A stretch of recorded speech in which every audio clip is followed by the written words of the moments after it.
Вы смотрите «Актуальное интервью», в студии Петр Васильев. Здравствуйте. Как развивается инфокоммуникационная сеть в регионе? Удалось ли преодолеть цифровое неравенство в отдаленных населенных пунктах, а то и в целых районах?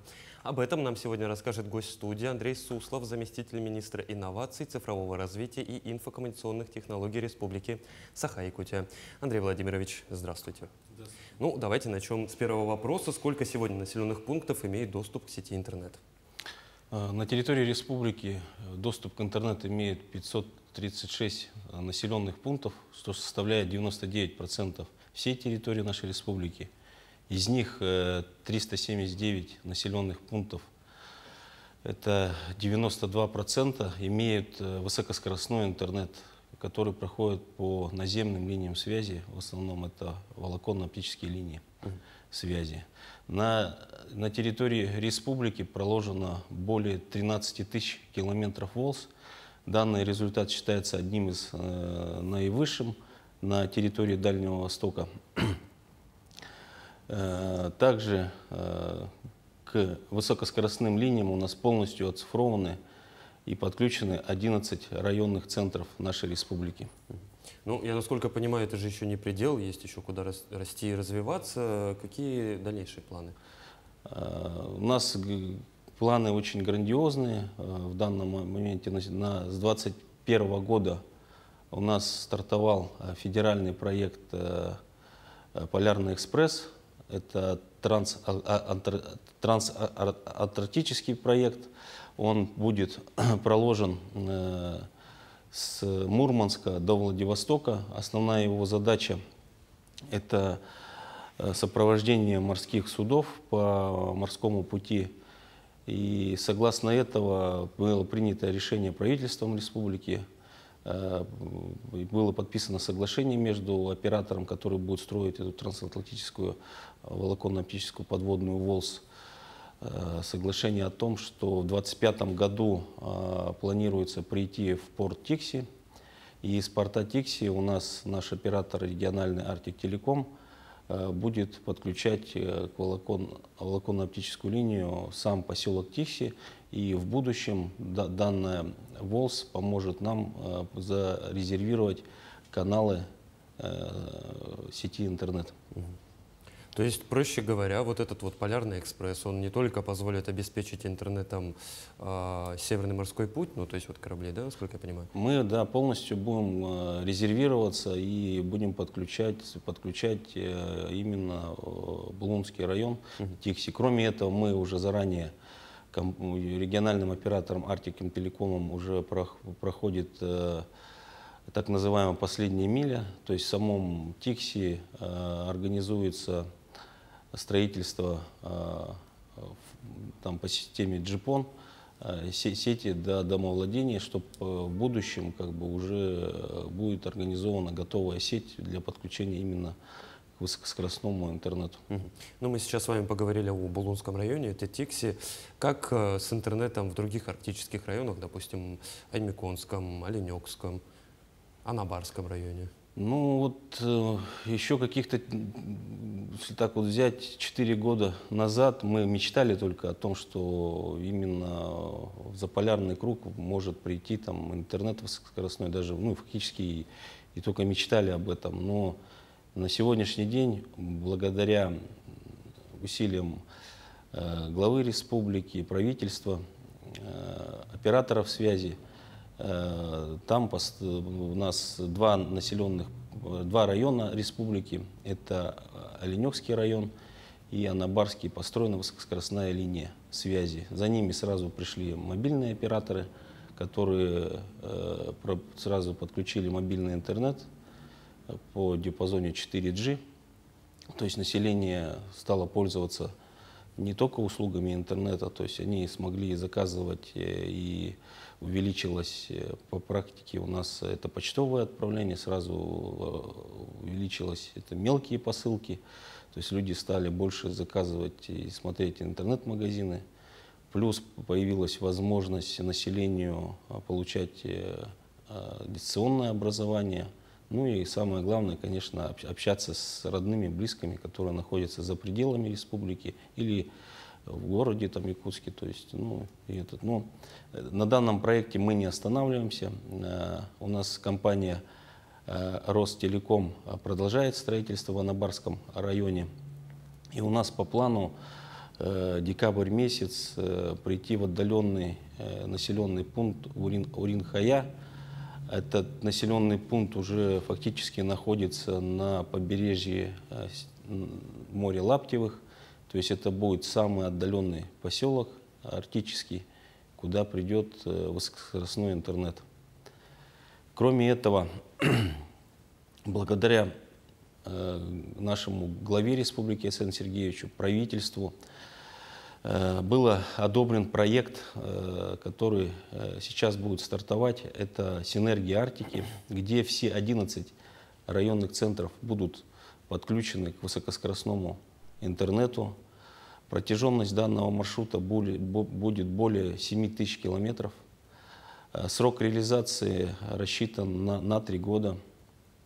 Также мы получили одобрение со стороны Минцифры Российской Федерации. Подписано соглашение между правительством республики и Минцифры о взаимодействии данного проекта.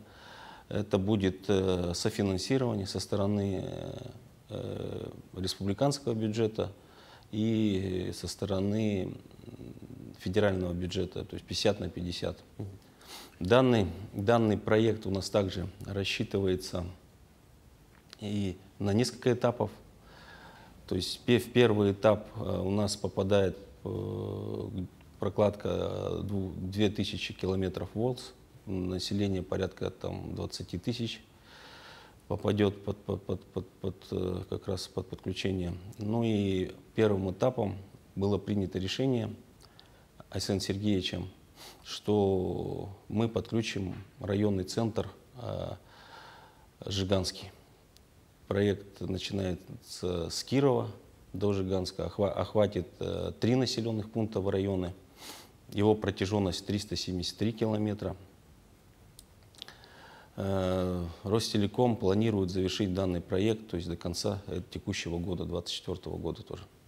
Андрей Владимирович, ну, то есть правильно ли я понимаю, ситуация, когда интернет в Арктике возможен только через спутник, она уходит на последний план? Ну, или хотя бы на второй.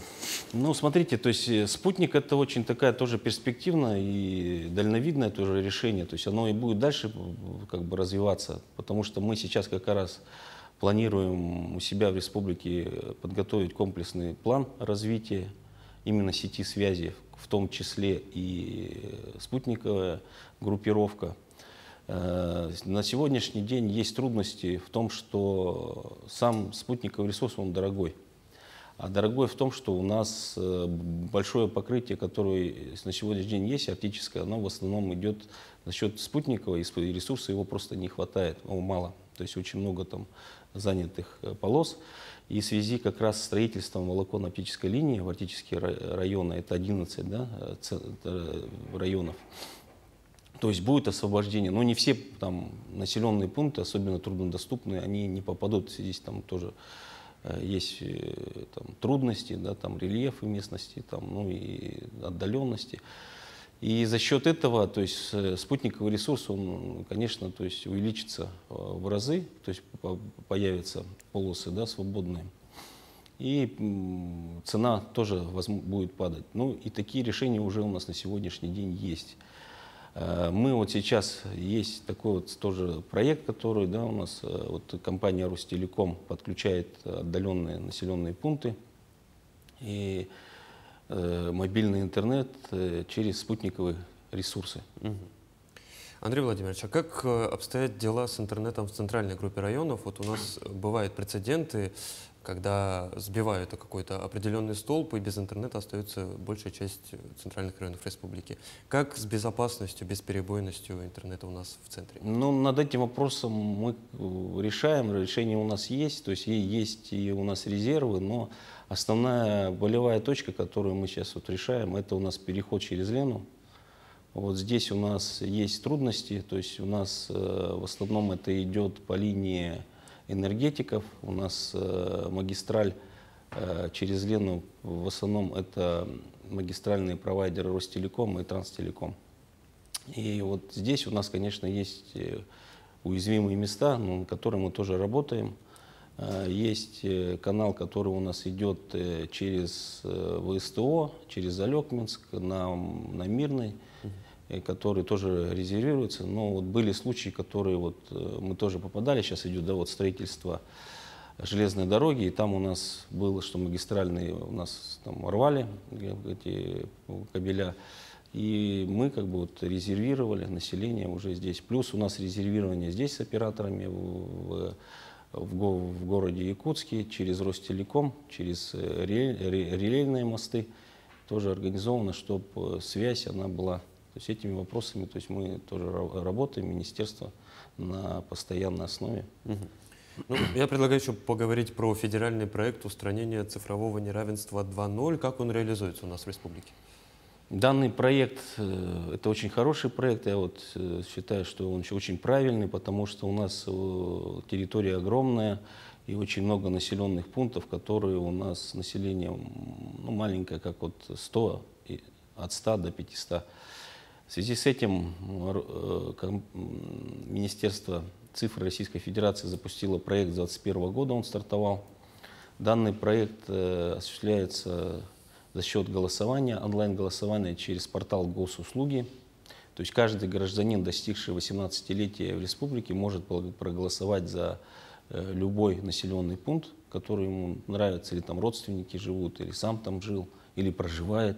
И при голосовании, то есть они попадают в квоту. Квоту нам устанавливают на республику 14 населенных пунктов. Вот эти 14 населенных пунктов с 2021 года и 2022 прошли голосование. У нас в конце июня под председательством главы республики был запущен данный проект, и населенные пункты от 100 до 500 в 14 населенных пунктов был запущен мобильный интернет в диапазоне 4G. Население очень довольно, то есть отдаленный поселок, к примеру, Момского района, да, сейчас это Чумпу-Катыл. В районном центре нету 4G, а в Чумпу-Катыл спокойно пользуются, звонят, как я говорил, то есть звонят родственникам, пользуются услугами, оплачивают коммунальные услуги, там, электричество и так далее. Ну и разными услугами через услуги интернет, как полноценные, так как в городе, спокойно разговаривать. Ну, безусловно, проект очень интересный и, самое главное, полезный. В заключение, коротко. И еще я хотел добавить, что призываю еще всех там глав районов, да, они все в курсе, то есть уведомлены, это они там голосуют. Данный проект стартовал и сейчас, 17 июля, он будет до 14 августа в онлайн-режиме. После, то есть можно будет проголосовать через Почту России, указав там фамилию, имя, отчество, свои координаты и за какой населенный пункт голосуют, и отправить в адрес Минцифры. В общем, за эти 2 года у нас 28 населенных пунктов будут подключены к мобильному интернету, и ждем голосования на 2024 год. Андрей Владимирович, спасибо вам большое за интервью, спасибо, что пришли к нам в студию, ответили на наши вопросы. Спасибо, всего доброго. Ну, я напомню, вы смотрели программу «Актуальное интервью». До новых встреч!